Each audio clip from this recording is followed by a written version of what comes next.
eso. Entonces, como una palabra puede ser tan dual o tan ambigua que puedes matar y hacer guerra con paz, y basado en eso. Entonces, eso es interesante porque ahí nos están mostrando el sentido de la palabra que nos quieren dar en un discurso y nos hacen ver absolutamente la paz como eso. En el caso colombiano, nos dicen que las FARC y todo que es malo, pero ¿quién como tal, qué medio dice, bueno, cómo inició las FARC, qué propósitos tenían, cuáles eran sus ideales, por qué, o sea, y por qué también no nos dicen, se acaba las FARC, qué pasa con los grupos paramilitares, qué pasa con la Al-Bakrino, qué pasa con otras cosas que también están matando, secuestrando y haciendo daño a la sociedad. Y otra cosa, ¿por qué en un estado, en un país, se tiene la sociedad o a veces con los referendos y eso? ¿Por qué tienen que decidir los derechos o los deberes de otras personas o detrás eso de los grupos, digamos, LGBTI, por ejemplo, el matrimonio gay? ¿Por qué lo tiene que decidir esto la sociedad? Los heterosexuales, si es un problema gay. Exactamente. Entonces esa cuestión de que nos meten, de que tenemos que ser iguales, que somos iguales cuando nuestras sociedades prácticamente latinoamericanas son completamente distintas. Claro, sí, bien, ahí dado con esta cultura de la discusión, pensaría en la cultura de la participación, ¿no? O sea, yo de mi parte de sociólogo, lo estudié en la facultad y en la UNAM, que es de Ciencias Políticas, y bueno, pues ahí la política es como se respira, ¿no? Así es como que la discusión es muy buena, no siempre fundamentada, pero al menos hay la discusión, que de pronto en más espacios uno extraña esas tardes de la Facultad de Ciencias Políticas. Justamente ahí vimos movimientos sociales, que es la categoría en realidad, de Latinoamérica y de México más en particular, y sí, pues ese punto que tú dices es fundamental. La reflexión que yo he visto, amigos míos que también estudiaron guerrilla mexicana y ya se vinieron para acá a estudiar más el caso colombiano, pues porque es de lo más famoso que suena, pues, o sea, es de los movimientos más fuertes, pero bueno, al punto que voy es, formulémonos esa pregunta: ¿qué llevó a un grupo a tomar las armas? Así, más allá de los ideales, o sea, ¿qué marco institucional tan reducido, qué poco escucha e involucrar, ¿no? Dentro del sistema político a la diversidad, para que entonces tengamos que recurrir a tomar las armas? O sea, las armas se considera, al menos en teoría, como un último recurso. Y si tú lees los comunicados de los grupos, al menos mexicanos, porque los de acá no los conozco, pero eso es una constante, ¿no? En los de los 60s en México había un hervidero de guerrillas impresionantes, ¿no? Y todos ahí coincidían, ¿no? O sea, y sus comunicados primeros coincide lingüísticamente la idea de que te fundamentan por qué estamos tomando las armas. O sea, no fue porque tengamos un problema genético o seamos unos alborotadores por nuestra deseo, no, hubo ciertas condiciones materiales y ciertas necesidades que nos llevaron a las armas como una vía política, ¿no? Entonces, sí, o sea, no estoy diciendo que, o sea, yo no coincido con la idea o sea, yo soy mucho más de la idea simbólica, de la discusión, de las palabras, ¿no? Pero sí, claro que estos grupos no llegaron a las armas como vía primera, ¿no? Y si tú ya revisas también los intentos de incorporar ciertos líderes de la guerrilla al sistema político, también los tienes que los desaparecieron, los torturaron. Claro, entonces bueno, eso es fundamental que los colombianos lo discutan, ¿sí? Desde la clínica de Freud también está la idea de que yo vía el lenguaje puedo elaborar mis conflictos. Eso en términos muy clínicos es: se muere mi papá, yo voy al diván psicoanalítico, hablo de mi papá, ¿no? ¿Qué me gustaba de él? ¿Qué no me gustaba de él? Entonces hay un momento en el que ya no me dolió tanto. No es que ya me vale tal, pero ¿por qué? Porque la palabra va descargando, ¿sí?, los conflictos que uno va teniendo. Entonces, si eso lo pensamos en una perspectiva sociológica, si hacemos una sociedad que discuta estos problemas que son muy fuertes y yo sé que son muy dolorosos para este país en particular, pero si se habla de lo que nos duele, es como podemos superar ciertos conflictos, pues. Entonces, justamente, tú dices como el lenguaje es bien político y los comunicólogos pueden sugerir estos foros en donde se pueda usar la palabra como vía de elaboración de conflictos. Entonces, sí, pues ahí justamente eso, si decimos, es que la sociedad colombiana no es así y ellos son más de consumo y no hablan de estas cosas, tal. Bueno, pues ahí están sus comunicólogos para que transformen la situación, pues, o sea, y justamente no es que se volquen hacia un lado, pues, o sea, es de no, discutámoslo en casa, pues, así, oye, pero mira, política, pues, ¿sí?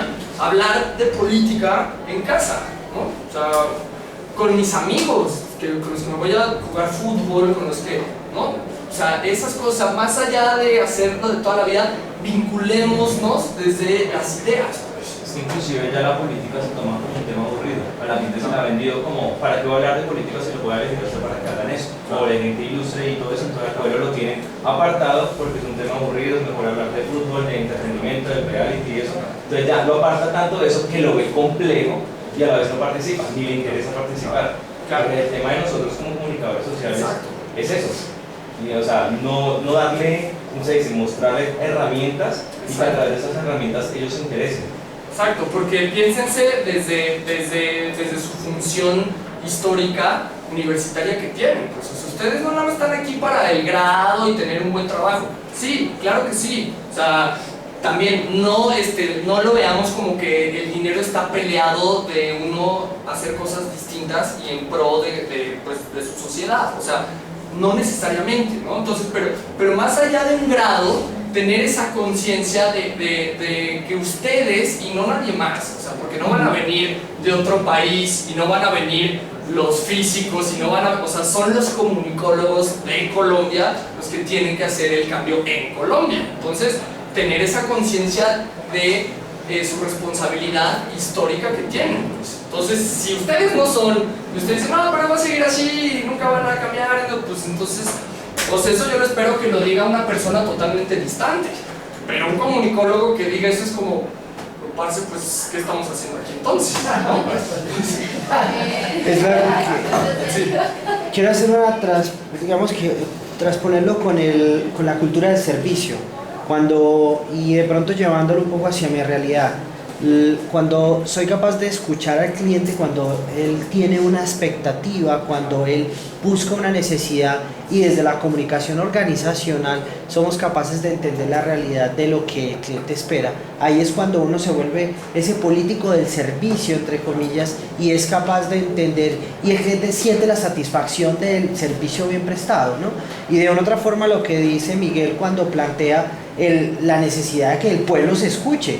Claro, evidentemente cuando usted o que no nos ha pasado cuando llamamos a Claro y Claro no nos atiende, porque no nos atiende el hecho de que no me está funcionando bien el producto, hasta que finalmente no encontramos quién nos da esa respuesta, pues no vamos a sentir la tranquilidad ni la satisfacción del mismo. Es el caso cuando viene el político, es el caso cuando nos escucha el alcalde, cuando nos escucha el concejal. Sí, es que mire, hay una problemática en nuestro barrio, en nuestra realidad. Y en ese momento es cuando esa guerra se vuelve tolerante, ¿no? Cuando dice, y me encanta cuando Javier menciona, es que si discutimos, ¿qué hicimos qué día? Javier y yo, Miguel y yo discutimos. Claro, si no hubiéramos discutido posiblemente nos íbamos a los golpes, entre comillas, ¿no? Es decir, no hubiéramos racionalizado nuestra diferencia si no se daba la discusión. Hay algo que no me gusta, profe. Ok, perfecto, discutámoslo. Me parece interesante, gracias. Claro, ahí es esto como generar consensos, no son unificaciones de lo mismo. Claro. El consenso es que las dos o casi las mayores posturas quedan, ¿no? Entonces, en este sentido, por ejemplo, es esto, no, pues al profesor ¿para qué le digo si entonces se va a enojar y me va a reprobar y tal? Ahí también es un problema desde el profesor, pero es de los dos, pues, o sea, el estudiante que prefiere no arriesgar ni una calificación por decir, oye, hay un punto que creo que podría ser mejor, profe. O sea, creo que también hay formas en las que uno dice las cosas, ¿no? Entonces, si podemos discutir de una forma más empática, también es de hacerle ver los puntos, ¿no? Quizás no de convencerlo o como descalificarlo, porque, digo, yo creo que como no sabemos discutir, al inicio va a ser muy así, pues. Y ni modo, o sea, es como si piensen que la sociedad es como un niño con una bici, pues la va a agarrar, pues se va a estar cayendo, entonces vamos a empezar a discutir y no sal. Pero después del tiempo, pues el niño ya anda bien y hasta puede andar en montaña y bla. Entonces, bueno, tiene que ver con que las reglas sean una creación colectiva, o sea, que no sean una imposición. Estas son las reglas. Bueno, ¿y cómo ven esto? ¿Qué sugieren? ¿Qué le cambian? Etcétera, ¿no? Profe de la... Bueno, dos cosas. La primera, pues, cuando tú dices que hay que hablar de lo que me duele, ¿cierto? Curiosamente estamos trabajando en el curso de Fundamentos Disciplinares, que es el primer experimento transdisciplinar de la facultad, en la cual la materia que coordino, estamos trabajando el Centro Nacional de Memoria Histórica. El propósito de ese Centro Nacional de Memoria Histórica, que deberían, pues de pronto ustedes que están interesados en el tema de la paz, deberían visitar el canal de YouTube, la página web, etc. ¿Cuál es el?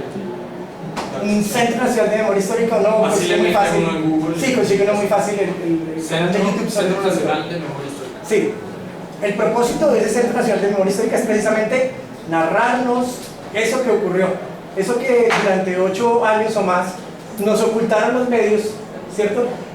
Sacarlo a la luz y hablar de él, claro, para sanar también. Es muy, en ese sentido es muy psicoanalítico el método del Centro Nacional de Memoria Histórica.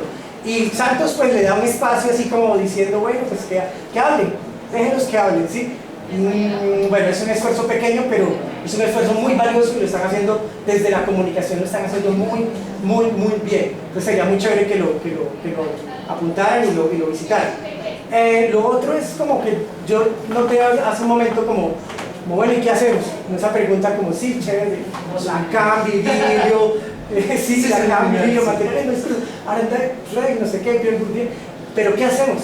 ¿Sí, ¿qué vamos a hacer realmente? ¿Cómo podemos aportar?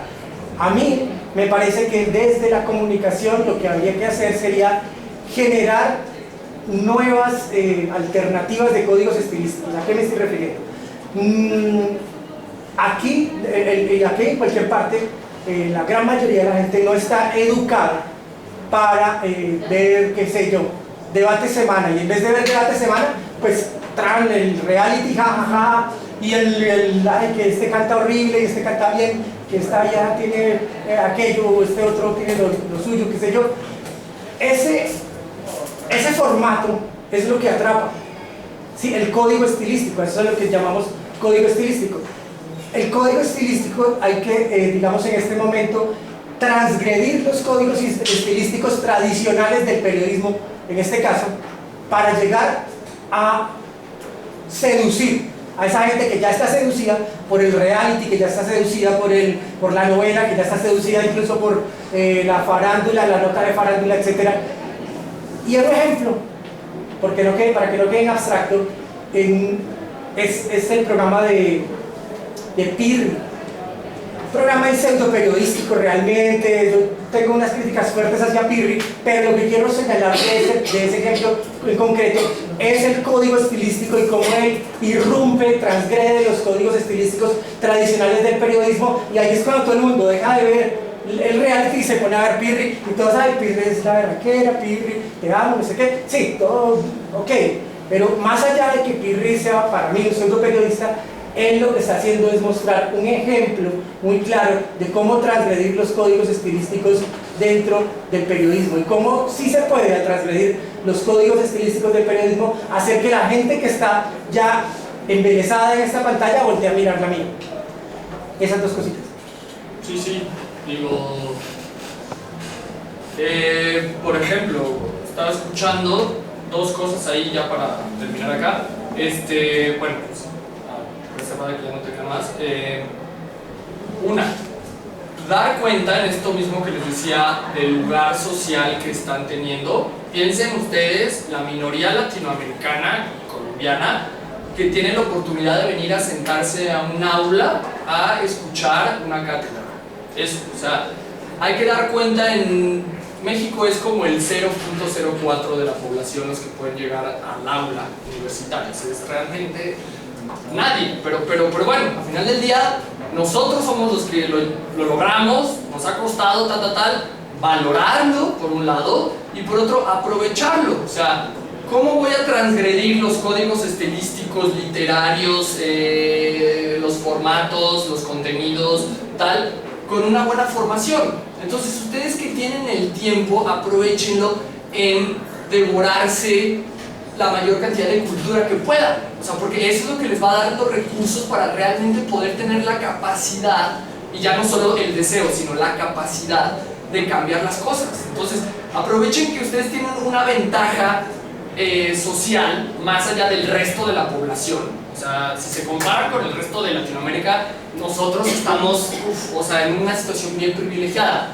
Por lo que sea, porque nos costó nuestros papás, porque tengo una beca, lo que sea. El punto es que estoy aquí y lo logré. Entonces, tener eso bien presente y prepararse muy bien. Ahora, por otro lado, es los trabajos. Si dicen, no, es que es muy difícil, ¿cómo ya cuando yo esté muy medio grande?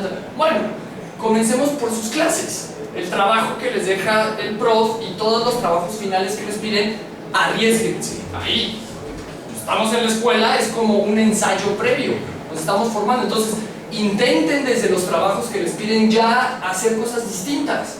Juéguensela, investiguen por su cuenta en la biblioteca de las universidades, en esta misma, por internet, etc. Investiguen nuevos estilos, periodismo, ya creo que sale. Ahí van a ver unos autores y luego se consiguen unos libros y eso le remiten otros libros, y de pronto uno ya tiene una base. O sea, sin planeárselo, uno ya de que se recorrió y visitó y fue en los libros, discutió, eso le remitió a ciertos artistas, ciertas películas, y uno se mete.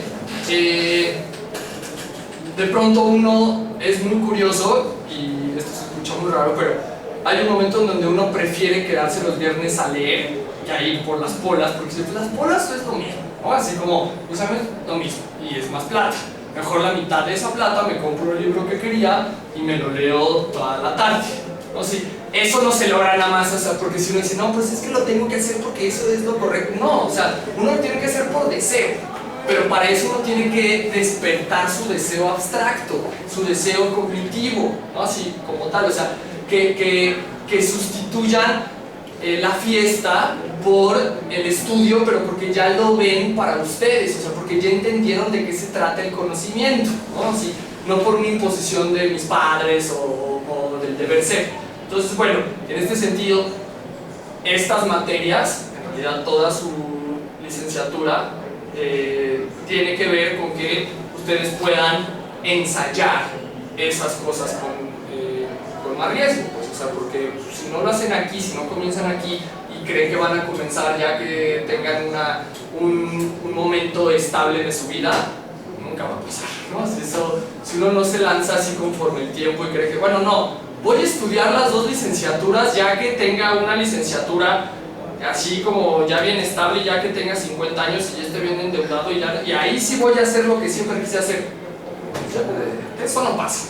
O sea, si uno dice, bueno, primero tengo que ser estable y ya luego voy a hacer lo que quiero, nunca pasa. Y más como me frustré, menos va a pasar. O sea, uno lo tiene que empezar a hacer a la par. El éxito económico, la gratificación del otro profesional, a la par de empezar a hacer lo que uno quiere hacer, incursionar de una forma creativa, creo, innovadora. Entonces, bueno, pues no sé si tengan algo más, si no ya lo dejamos hasta acá, porque ya creo que ya está, se acabó, creo que ya hasta pasó, ¿no? El tiempo, pero bueno, pues compañeros, ha sido un placer estar con ustedes y intercambiar.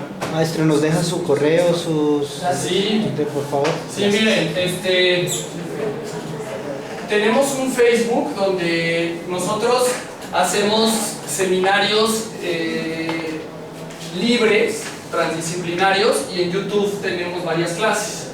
Entonces, bueno, el Facebook y en YouTube le pueden meter la doxa indexical y les va a salir.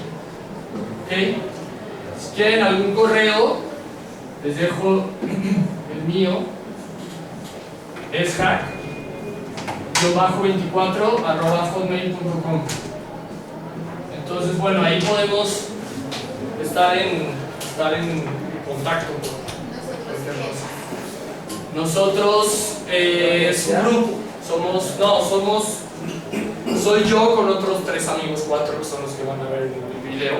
Entonces, nosotros. Sí, entonces, bueno, pero cualquier cosa que necesiten. De hecho, yo conocí a Javier a través de estos videos de YouTube y empezamos a hablarnos por YouTube, ¿cierto? Claro. Y después ya en Facebook, y entonces yo veía las publicaciones muy políticas ya en su perfil, y yo más o menos tengo como una línea similar, y empezamos ya a hablar más, y al final pues, está aquí. Otra forma de utilizar esas prácticas de consumo cultural que hacemos en las redes, que alguien lo mencionaba por ahí, ahí está el punto, en concientizarme. Y quiero pues también hacer como una anotación que me parece curiosa, y no es un regaño, pero sí me da mucha curiosidad, que estamos, no sé si alguno fue a vernos hoy al auditorio Jaime Betancourt de 9 a 12, estuvimos en un foro. Ese foro hace parte de un evento interinstitucional, en conjunto con la Gran Colombia y Uniminuto. Los 3 encargados de cada universidad, en el caso de los Libertadores era yo, promocionamos el foro, el evento interinstitucional de la misma forma, con los mismos medios, la página web de cada universidad, los volantes, los afiches, la misma cantidad de exposiciones, todo. Sin embargo, ahí había un formulario para inscribirse. Como es teórico, como es tan teórico, creo yo que es por eso, como es tan teórico, se inscribieron 127 personas, y tan solo esas 7 eran de los Libertadores. El resto, de 120, eran de la Gran Colombia y de movimiento, casi en una misma proporción. Eso me da mucha curiosidad a mí, que aquí este tipo de espacios son precisamente los que están intentando ofrecer algo distinto, algo que va más allá de la malla que tenemos ahí, que mallas que están en construcción, mallas curriculares me refiero, que están en construcción y todo esto, pero estos son los espacios en los que ustedes tienen que como que aprovechar, y no como tontear como el compañero que estaba gritando para que tú salieras y que te fueras ya, todo esto, sino como abrir esa conciencia de ¿por qué estoy yo aquí? ¿Por qué estoy aquí en una universidad? ¿Sí? ¿De qué se trata estar aquí? Sería pues interesante que de pronto en la siguiente semana vamos a seguir teniendo más conferencias con el profe Javier, y vamos a tener de hecho un evento, vamos a organizar un evento así como el foro que hicimos esta mañana más o menos, quizás el de este viernes en 8, entonces sería interesante que estuvieran de pronto pendientes a través del contacto que les dan. ¿Sí?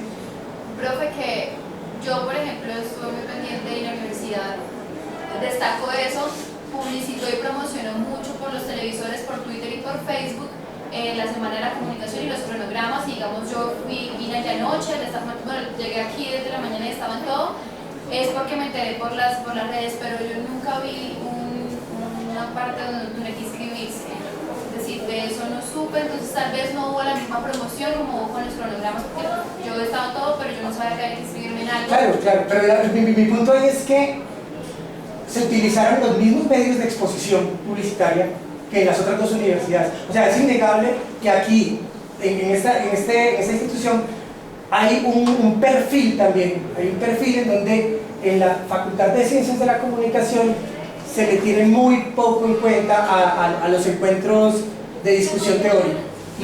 La gran mayoría de estudiantes les parece aburrido, harto, eso no hace parte de mi realidad. Ociosos, ¿no? Sí, un poco. Y eso es también como para reflexionarlo, como que ustedes que están viéndose expuestos a esta charla, pues creo que tienen la oportunidad también de transformar ese pensamiento que termina siendo tan genérico en esta institución tan particular. Sí, ahí ya este punto, o sea, fíjense cómo el YouTube uno lo usó para otra cosa, ¿no? O sea, como que lo resignificó, y lo vio el prof. Vela, y él gestionó institucional, o sea, él disputó institucionalmente un espacio para que cierta voz pudiera llegar hasta acá. Entonces, como desde las instituciones mismas, no necesariamente las opciones alternativas tienen que llegar por crear la institución y todo desde cero, porque si no, pues también nos suena como uff, o sea, como entonces tengo que inventar el mundo yo. Pues no, o sea, también está la parte de que disputemos las instituciones que ya están. Entonces, pero eso cómo se logra, pues con deseo, pero sobre todo, insisto, cuando tengamos la formación. Entonces sí, o sea, bueno, sugiero que atiendan esa parte formativa conceptual, pues, o sea, que le dediquen y que den cuenta de la posibilidad y la oportunidad que tienen de pues, estar acá, ¿no? Bueno, compañeros, muchas gracias. Gracias. Gracias.